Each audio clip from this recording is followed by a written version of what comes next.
Kakarot was gone. The winds of Metropolis had remained stagnant without their champion. The skies had lost their flow, their rhythm, their joy. People didn't look up at a smiling warrior anymore, for good or ill. They simply continued their lives, moving with something missing in their hearts. The world had a tough relationship with Kakarot Kent, but in his absence, a greater appreciation from a small few began to rise.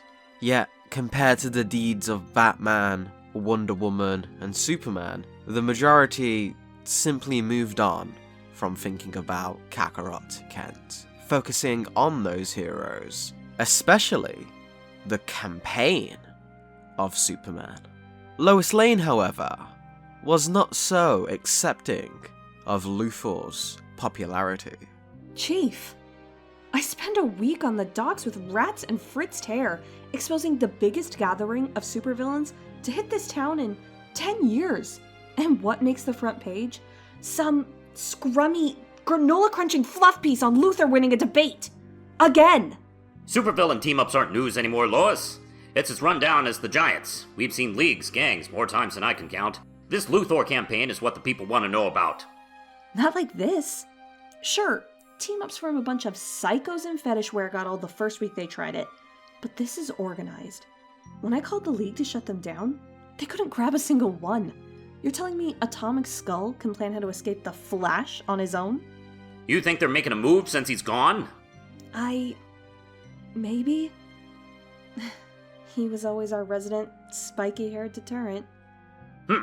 Alright. Keep looking into it, but we're still focusing on Luthor. That's what's selling, and I'll let me afford you running off to the docks and alleyways all the time. I have to, Chief. He's not here, and so someone's got to look after this city, no matter how long it takes. Elsewhere, a cold breeze came over the fallen Saiyan, causing his tired body to slowly come back to consciousness. Where am I? As he opened his eyes, Kakarot was taken aback by the beauty of his surroundings. Diverse plant life enveloped him, all of them blowing to the tune of the wind in a rhythmic fashion. Light from the sun beamed onto him, causing the Saiyan to fully shake out of his tired state. This place is beautiful. The Saiyan stood up, smiling at the new surroundings, until a terrible realization popped into his head, staring at this heavenly view. No crap! Maybe I really did die! Kakarot ran around frantically, fear overtaking his judgment. His battle to the death with Rogol Zar on an exploding planet was an impossible situation to escape from, and now he was surrounded by what seemed to be paradise. The martial artist decided to pinch himself to test this theory. Yow! Well, I don't feel dead. I guess I managed to pull off Kendra's trick after all. The Super Saiyan had been in a hopeless situation, with no way out. The legendary power he held would ensure he could survive the explosion, but the vacuum of space was another problem entirely. He refused to die there, not by such a cowardly tactic, and so, as his brain ran through every instance it could, he remembered what Kendra had managed to achieve to get here. Her energy that allowed her to teleport was from the emotional spectrum, powered by the feelings of the soul. So was he, in a manner of speaking. The concepts weren't mutually exclusive. It was all powered by the strength within. Only her entity knew how to harness it properly. Were it anyone else, and had he not been given the strength of myth, it would have never worked. Yeah, he was Kakarot Kent, and in the fires of a doomed planet, for the second time that day, he broke through his limits. Master I Ching always did say I managed to pick up things easier than others. But boy, am I hungry! With some of his worries alleviated, Kakarot began to search the planet for any food he could. Alien plant and wildlife wasn't concerning to the Saiyan. If anything, they provided something new to try out. The next few days were spent spitting out poisonous berries, shrieking from acid water, and failing to capture game that could turn invisible on a dime, even to his key sensing powers. His energy was already drained, and without any food to replenish himself, Kakarot began to feel weaker with every step. As even though he had survived the last-ditch revenge of the Tuffles, he might end up starving to death. Come on! This was never this hard on Earth! I don't know what I'm doing wrong! As his frustrations grew, he felt a spark at the back of his neck. The same spark he felt rise in his battle with Rogozar. The power of the Super Saiyan, dormant, waiting to be unleashed. Maybe that could make me feel better, stronger. Let me catch those creatures! As quickly as the thought came, Kakarot let it pass, sitting down in a meditative stance and ignoring the hunger that was tearing him up inside. Nah, I don't need to rely on something like that. I'll figure it out. Eventually. This planet is not so bad once you get used to it. You do not desire the power of the Super Saiyan, and yet that is why you are worthy of possessing it. Kakarot quickly turned to see where the voice was coming from, but there was nothing around him save for the usual wild scenery. Hi?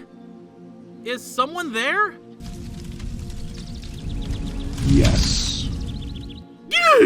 The Saiyan was extremely freaked out by what seemed to be an ethereal voice all around him at once. He focused his senses, but he was far too tired to concentrate properly. Everything just felt like one planet-wide expanse of energy. Nothing could be individually distinguished.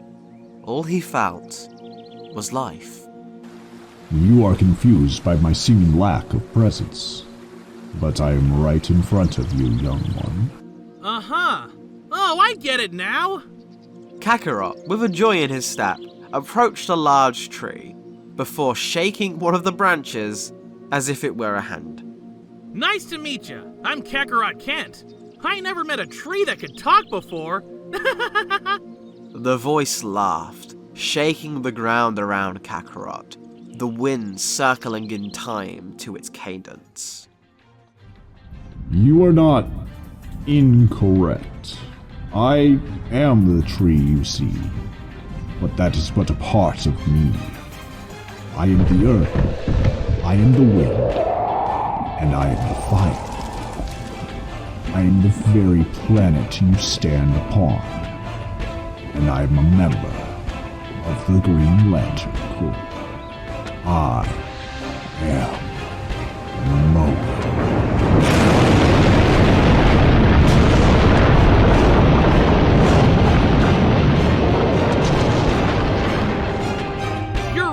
Mogo?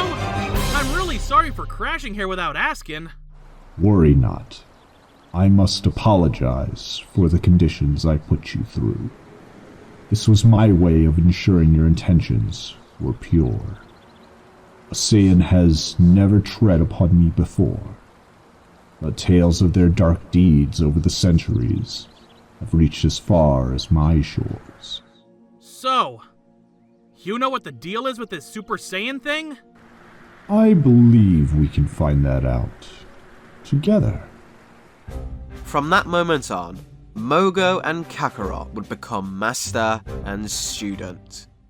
The Green Lantern had full control over their environment, and was able to provide Kakarot with drinkable water and fresh produce. The animals for meat, however, would be up to Kakarot to hunt. He could not sense them in the way he normally did, but through Mogo's help, Kakarot learned how to feel even deeper. The Green Lantern explaining how they drew upon its power to create constructs, allowing the martial artist to expand his current knowledge of Ki beyond anything he could imagine. Since becoming a Super Saiyan, It was as if the barrier in his mind had been shattered, and new knowledge was able to be interpreted in a fresh way. After learning to hunt successfully, Kakarot began to worry he was taking too much from the planet due to his extreme eating habits. But Mogo viewed the situation very differently.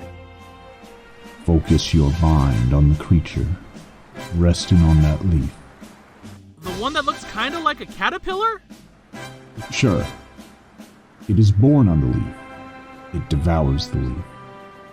And yet the leaf is fine. The plant is fine. Huh. I guess you've got a point. Be not ashamed of your biology. Every part of us serves a purpose. Our environment is formed around us, and we are formed by our environment. Life makes no accidents. So this power I've got, I shouldn't view it as a cheat. It's part of me in a way that even my Ozaru wasn't. I ain't sure how to describe it, but it always felt like I was being corrupted by its anger. Super Saiyan feels like I'm the one corrupting it. You have only been able to transform by remembering the death of your friend. It is a reasonable response. Go now. Transform. Kakarot closed his eyes, images flashing in his mind. Pain, rage, sadness, his friend, helplessness, fear, too weak, anger, pain, anger, pain, anger. The Super Saiyan stood proudly, his power illuminating the sky in a golden hue. Right now I feel like I could do anything. I don't know if there's anything higher left for me to reach. Perhaps there is not. What then? What would the purpose of Kakarot Kent be, if there is no one left for you to fight? I don't know. Meanwhile, on the planet Earth, another group was discussing the impact of Super Saiyan. It's the eyes, I think. Mercy, what do you think? Too inhuman? Are my eyes bad? Note to self. The energy from the form causes the subject to have excess power, bleeding out into its cells, fluorescing through the sodium in its skin and hair, causing a golden light. The amino acids in the eyes producing a blue-green fluorescence. Father, is that a bad thing? I can try and change it, possibly counteract it with... Mercy, if you could bring me a range of cosmetic contacts to try on the subject, we might be able to settle on a softer appearance. Though part of me feels the aesthetic of the current image could work on its own. What is it, Superboy? Can't you see I'm very busy right now? Nothing. I'm sorry to bother you. I'll head back to the lab. Much time passed on the planet Mogo, and Kakarot continued to train in his Super Saiyan state, thinking of how to tap into the power of teleportation once more, while also trying to find an answer to Mogo's question. He had realized that the emotion fueling the teleportation was love, and in his desire to face new challenges, he must have subconsciously locked onto the immense power of Mogo. The fact that he was so fight-obsessed that this was the thing he truly loved didn't really bother Kakarot, but it did make him wonder how he could get back home if he couldn't sense a power source. Eventually, he decided to not let his thoughts dwell on it. If he was stuck here, at least he had a new friend, and he still wanted to discover more about his Super Saiyan state. Phew! I'm beat! It appears that you are not able to fight as a Super Saiyan for nearly as long as your normal state. Huh? Oh, I never noticed. I am putting a lot of strain on my body. It's getting easier to transform than it was at first. But sometimes I feel my chest start to burn the more I stay in it. I just don't feel like I'm putting out as much power as I could. Perhaps it is best not to push harder then. Your increased muscles do not serve your frame. The state you are in may be what is natural. No more power is required. Just as a branch that grows too far beyond its tree is sure to snap, so too strain is a sign of danger. I think you might be right on the strain, but I don't know about the power. I'll think about it. Any bigger and my arms could start looking silly. They would have similar conversations during the months that followed, Kakarot fully befriending yet another unique master, and Mogo being fascinated by the spunky Saiyan. Mogo helped Kakarot understand the overwhelming amount of power within him, comparing how his Super Saiyan form felt to the many volcanoes that littered Mogo's surface. More so than any other living being could, Mogo was able to teach Kakarot to embrace the Super Saiyan as his truest form of expression, while Kakarot was able to share earthly knowledge on meditation to Mogo, helping the planet pass the long days spiraling in orbit around their sun in deep, spiritual thought. Their friendship was one both would cherish, but at the end of Kakarot's 6 months of training, the Saiyan had finally found an answer to Mogo's question. Yo, Mo! Hello, my friend. What troubles you? I've come about as far as I can here, so I'm gonna try to get back home. You have people you care deeply for there. But how do you hope to return? I may be able to travel there for you, but I can only get so close to a planet without causing disaster. Nah, that's alright. I've been able to increase my ki sensing ever since we started training. And there's a huge power right about, that way. I believe that is the direction of War World. The most dangerous destination. Oh, really? I had a feeling. Flash said something about a place like that. I wanted to try and teleport there, but I can't quite seem to get it to work. So I gotta ask you for some help on another matter instead. I think if I can get there, I can get a ship the rest of the way home, and maybe test my idea out against that strong energy. I see. How may I assist your journey then? Kakarot explained his idea to Mogo, the insanity behind it surprising even a talking planet. But the planet believed in the Saiyan and trusted that it would work. Well, this is it, Mo. I just got one more thing to say. Thanks to you, I think I can take this Super Saiyan thing further. Make it more me. But I also think you've got the wrong idea. Improvement is what's normal to me, and I think you could do it too. Don't always be satisfied with how things are when you can push yourself even further. I do not see how I could... The planet was stunned as Kakarot held seeds from the trees in his hands. I'm gonna plant these when I get back home.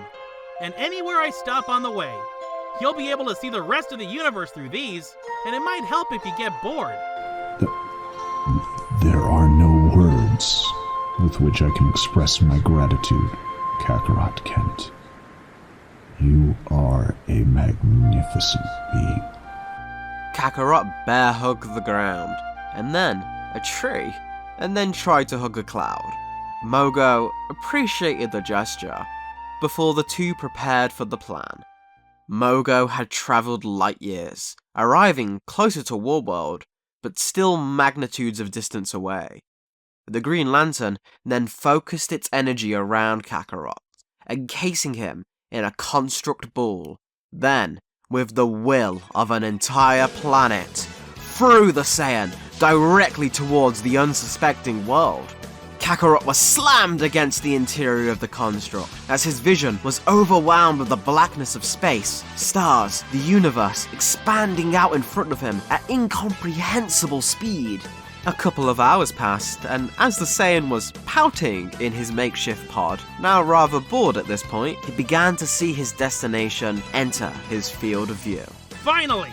Here I come, Warworld! Without any sign of slowing down. Wait, how do I stop this thing? A familiar scene was playing out in the arena of Warworld. Broly, the people's champion, had defeated another opponent in a single blow. Despite the expected outcome, the audience never tired of the sight. It seemed an overpowered champion was what they came to see, to bathe in the hope that they could one day be as strong as him. Mongol and Paragus sat atop in their balcony, the larger conqueror still nursing his embarrassment from the Justice League's interference with his rule in the months prior. But he was thankful that no further attempts from them had been made. He was actually a little worried that Wonder Woman was going to show up on his doorstep. Broly seems to have recovered from his torture. I assure you, Lord Mongol, the boy will obey from now on. Recovered? The beast couldn't be hurt if I wanted him to be. Your restraints on him are purely subconscious. He's just too much of a fool to realize it. Part of me wishes someone would show up just to make the thing bleed or something. A shattering of green that almost destroyed the interior of the arena heralded the arrival of Kakarot, who was now in a mile-deep crater at the center of the arena. Everyone in the vicinity was in shock, preparing battle positions for what seemed to be a missile or a bomb of some kind. Instead, what emerged was a spiky-haired stranger in torn clothing, rubbing his head. Ow, ow, ow! I should have asked Mo to put cushions in that or something. The warriors, the civilians, the slaves, the Saiyans, and even Mongol stood in complete disbelief at the nonchalant display after such an impact. Why is everyone looking at me strange? Hi, guys! Sorry I broke your... football stadium? Don't you stand there, you fool! Kill him! Hundreds of foes from dozens of species charged at Kakarot, with the confused Saiyan dodging a few at first, wanting to know why he was randomly being attacked. Hey, hold on! You don't have to kill me just because he said so! The onslaught continued, and Kakarot was forced to start fighting back, before realizing that this might be the perfect chance to test out an idea of his. Alright then, let's see! It still took too much strain than he would like, but within a few moments, the martial artist blew his foes back with his transformation, the sheer force of his aura being enough to knock out the weaker combatants. Yet Kakarot wasn't focused on them, his eyes were closed. He was deliberately trying to stay calm, to let Super Saiyan feel natural to him. But it didn't work. He couldn't help feel the tinges of anger in the back of his mind, and then, that frustration only made things worse. Damn it! Ah well, maybe next time. The Super Saiyan was snapped out of his focus, as his mind finally began to sense the large power that drew him here in the first place. A warrior that stood firm against the explosion of his aura, yet one who seemed not to want to attack. Whoa! You must have been the guy I sensed! That's some serious power you've got! I do not want to fight you, but I will be forced to if you don't surrender. Well, if you don't want to fight, we don't have to. No fun if you're not enjoying yourself. My name's Kakarot, by the way. What's yours? But Broly, you don't fear me? Fear ya? Well, you're pretty strong, but as I am now, I think I could take ya. We could spar a little and find out. As Broly was taken aback by the stranger's relaxed and friendly attitude, Paragus and Mongol quickly saw the danger. Kakarot? But that's a Saiyan name, and he looks just like Bardock. But that's impossible. Who the hell is this? Another all-powerful Saiyan on my doorstep. This time, one that glows. Fantastic. As if I didn't have enough to hide. Were I not prepared to stop an intruder, I have your head, Paragus. Mongol removed himself from the scene, instructing a terrified Paragus to follow, a sinister glee in Mongol's eyes as he began to execute his contingency plan. Meanwhile, back in the ruins of the arena, Kakarot had powered down to his base form, continuing his chat with the confused Broly, who wondered where his father and Mongol had vanished to. They were usually barking orders at him by now. No way! You're a Saiyan too? That's crazy! I was thinking me and Vegeta were the last ones! Vegeta. Father has spoken of that name many times in his angriest moments. I do not wish to meet him. Yeah, he's a real jerk. Every other Saiyan I've met has been. You seem a lot more normal, though. You think I am normal? But I am a monster. Huh? Monsters are all scary with fangs and stuff. Who told you a lie like that? Me. Hello, Saiyan. Welcome to my war world. What? Mongol had expected a Justice League. What he got was a lone warrior, and so his final trick was going to work a lot better than he ever expected. Kakarot. Raditz! Well. Hey all, if you enjoyed this, then be sure to head on over to our Patreon to help support the team. With your help, we can get more actors like the fantastic crew of this episode, some more art, and even some animations. There's a ton of fun perks, including access to episodes early. So thank you all for the support, and as always, take it easy folks.